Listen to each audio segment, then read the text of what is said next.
Assalamu алейкум, мұсылман бір туғандар, барыңыздардың құтман күніңіздер менен. Құдай бұйырса, бүгін сооп иш жазайлы 6-чы чыгарылышын чыгарган турабыз туғандар. Барыңыздардың кармаган орозоңуздар кабыл болсун. Орозоду аяктап калды. Барыңыздардың кылган амалыңыздарды Аллахым кабыл кылсын. Анан сооп иш жазаган мұсылман бір туғандарга Аллахым узун өмүр тапкандарына берекесин берсин, үй бүлөлөрүнө бактылык берсин. Туғандар, Құдай бұйырса, бүгүнкү чыгарылышта Алтын Ордо магазинде. Алтын Ордо магазин кожоюну ушул чыгарылышта мен 3 үй бүлөгө деп продуктты мен берейин деп чыгарып берип атат тугандар. Алла разы болсун, тапканына берекесин берсин, өмүрүн узун кылып берсин. Буюрса ошол продуктларды алып, бул жака алып жинап койдук азыр 3 үй бүлөгө кенен кылып. Анан 3 кап 50 килограммдан 3 кабым бар. Аны складтан алып чыгабыз буюрса. Жакшы, Алла разы болсун. Анан бул жактын ишти Алтын Ордонун кожоюну негизи мен постоянно ушул элдерге мен жардам берем дейт. Кер үй бүлөлөргө барып атайын ай сайын алып барып берем дейт.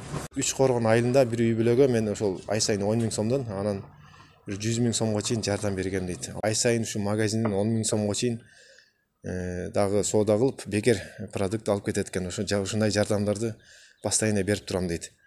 Аллах разы болсун. Ошо берген аманатты жеткизип биз ушу 3 үй бүлөгө алып барып кубандырып тапшырып берейик анда.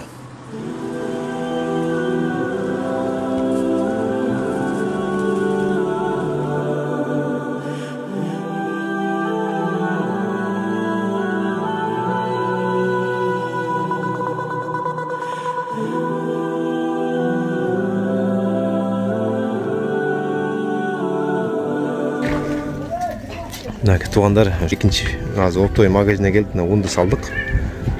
Бул жака 2 он салып, 3-чү капты келип, кийинки рейсте алып кетебиз. Жейхун да ун берди, жакшы ун берип атат, 50 килограммдык. Азыр ушу бир-бирден алып барып тапшырып келебиз буюрса.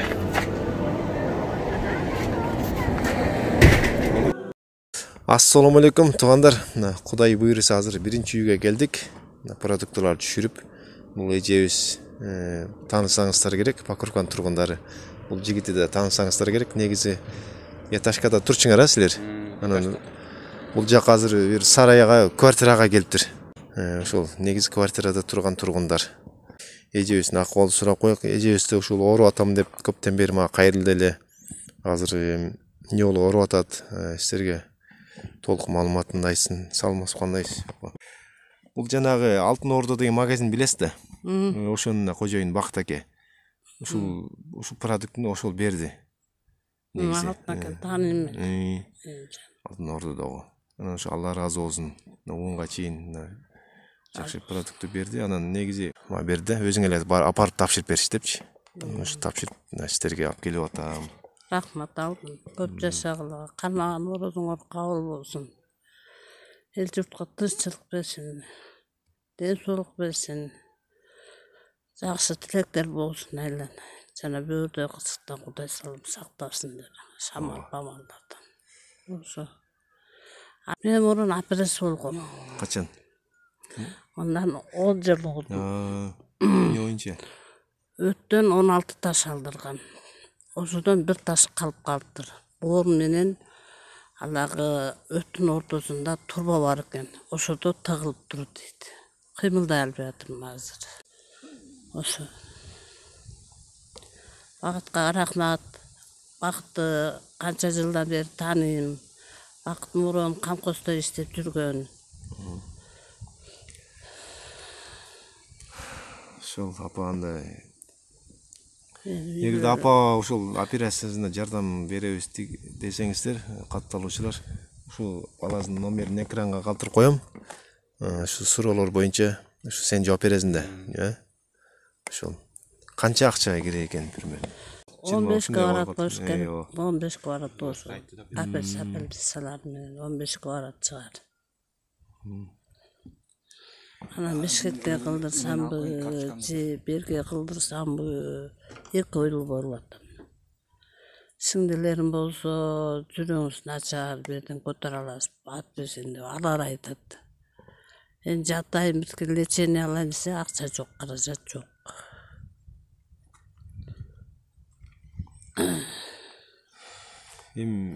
Көрчүлөр буйрса сиздин жагдайыңызды болсо номерин калтырып койдум балаңыздын. Анан сизди тааныгандар болсо мына ушул жакка келет. Бул жактын адреси кандай окот? Билбейт экенмин. Эч жакка чыкпайм. Май деп айтат, анан Май деп бирок айтат. эч жакка чыкпайм. Центрдан ылдый түшкөндө бул жерде негизи кирпич куюлат жайында. Ушул билгендер ушул жака келип жагдайыңызды сурап кетет, Кудай буйрса.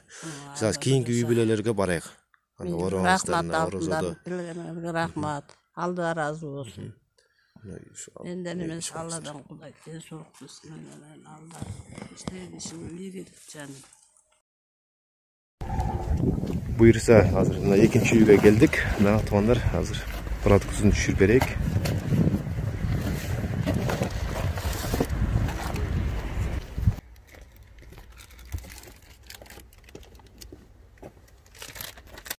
Assalamu alaikum tуугандар.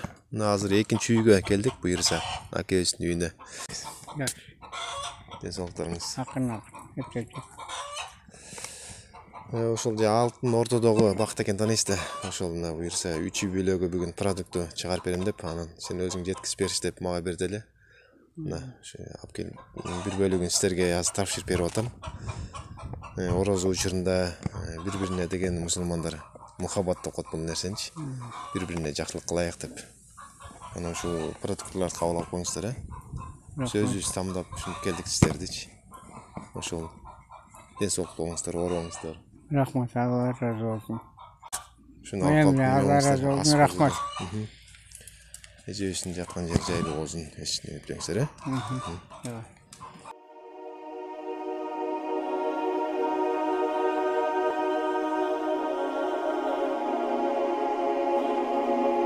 Туугандар, буйрса 3-чү үйгө келдик.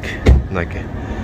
Бул жак покупкадан кире беришигинде ушундай кичинекей бул эмне деп коет? Охранниктердики эмнеки? Сертификат. Ушул жерде квартирада турат экен бир үй бүлө. Соттун жанында.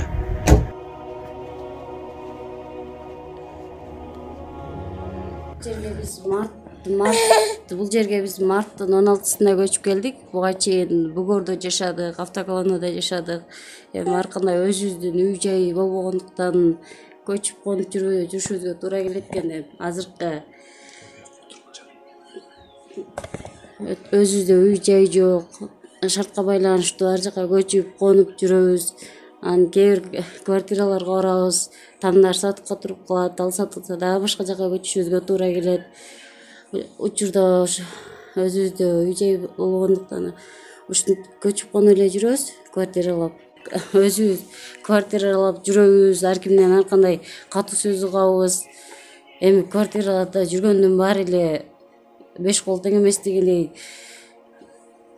Ар кимден ар кандай сөз угат экенсиң да. Адамдардын пейили ар кандай экен. Ошол ошентип азыркы учурда ошол жерде жашап атабыз. Акебиз септеп тырмалап бир жерден ушундай туруктуу жумуш жок да. Деп тырмалап таап келгенде ошол оокат кылып атасыздар, Жай менен стройка кылат, анан кышында өзүнүн колунан баары эле келет. Кышында швейный машина, стиральный машина, ошондой бытовой техникаларды оңдойт. Ошо менен эле тиричилик өткөрүп келатабыз, Кудайга шүгүр. Мындай жардам бергендер барбы бирдекеден? Бизде жардам берген эч ким жок, өзүбүз менен өзүбүз элебиз. Жардам берген, каралышкан эч ким жок. Ошол жанагы Алтын Ордо деген магазин билесиз да, анда 3 этаж центрдагы. 3 үй бүлөгө деп бүгүн ошо продуктун чыгарып берди. Анан өзүң жеткизип берчи деп мага. Өзүң билгендерге жеткизип бер деп, анан мага тапшырып берди. Анан ошо сиздерге Аллахым насип кылыптыр. Сиздерге Аллахым үйлүү кылсын эми. Ушунун баары сыноо экен. 5 кол тең эмес экен жашоодо. Бирок бири-бирибизге мындай мусулмандар мухаббат болуп турган жакшы да, бири-бирибизге жардам берип дегендей. Сиздерге Аллахым разы болсун. Аллахым разы болсун. Бизге окшогон ушундай колунда жокторго, жакырларга жардам берген адамдарды Аллахым берекеси менен 2 эселеп, 10 эселеп кайтарсын. Баарыңыздарга Аллахым разы болсун. Чоң рахмат. Негизи эмне дейм? ушундай кээ бир мен көрүүчүлөрүм ар ким өзүнүн оюн айтат да. Анан ушул жардам берген кишилер видеого чыгарбай эле койбойбу? Или сен ошолордун аманатын жеткизсең өздөрүнө эле WhatsApp-ына эле жиберип койбойсуң дейт да. А мен мисалы ошентип койдум да, ошонун өздөрүнө эле жиберип койдум. А башкалар каяктан билет мындай иш кылып атканынчы, мындай иш болорун.